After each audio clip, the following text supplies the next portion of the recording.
என் பிரியமானவனே, பிரியமானவளே, உன்னுடைய வாழ்க்கை பயணத்தில் நீ பலவற்றை இழந்திருக்கலாம். அமைதி, தன்னம்பிக்கை, எதிர்பார்ப்பு அல்லது ஒரு காலத்தில் உனக்குள் நீயே அடையாளம் கண்டு கொண்ட உன்னுடைய அந்த பழைய அடையாளத்தை கூட நீ இன்று இழந்திருக்கலாம்.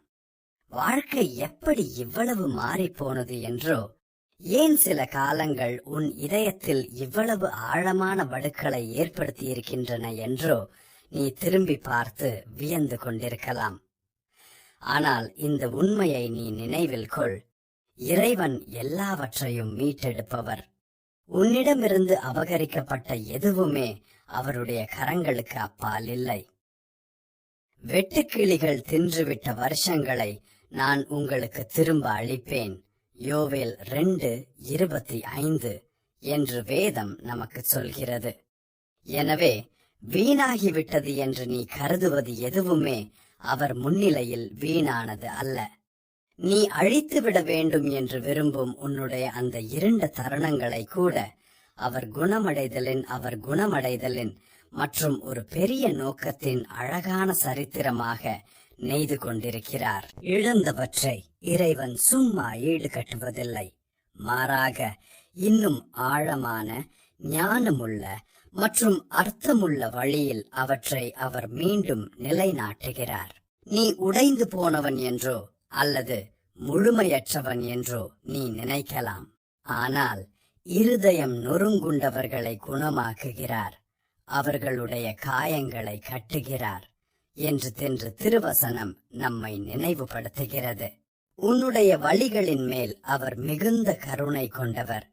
உனது குணமடைதலுக்காக அவர் பொறுமையுடன் காத்திருக்கிறார். மீட்பு என்பது எப்போதும் ஒரு நொடியில் நிகழ்வது அல்ல, ஆனால் அது எப்போதும் ஒரு தெளிவான நோக்கத்திற்காகவே நடக்கிறது. இறைவனின் கரங்களில் நீ வைக்கும் ஒவ்வொரு சிறு அடியும் உன்னுடைய முன்னேற்றமே.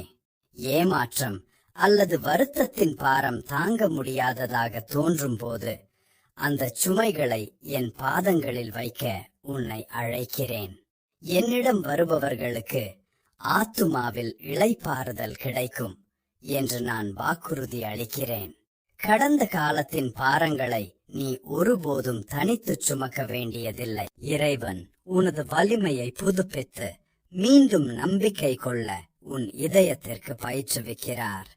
காலம் கடந்து விட்டது என்றோ அல்லது உனக்கான வாய்ப்பு நழுவி போய்விட்டது என்றோ சொல்லப்படும் பொய்களை நீ ஒருபோதும் நம்பாதே.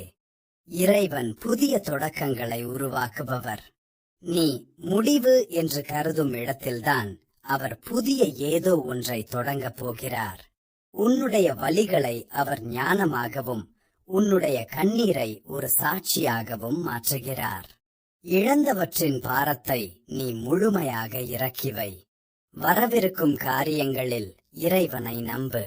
அவர் உனது மகிழ்ச்சியை மீட்டெடுப்பார், உனது நம்பிக்கையை புதுப்பிப்பார். என்றென்றும் இழந்து விட்டதாக நீ கருதியவற்றை மீண்டும் கட்டுவார். முன்னோக்கி அடியெடுத்து வை.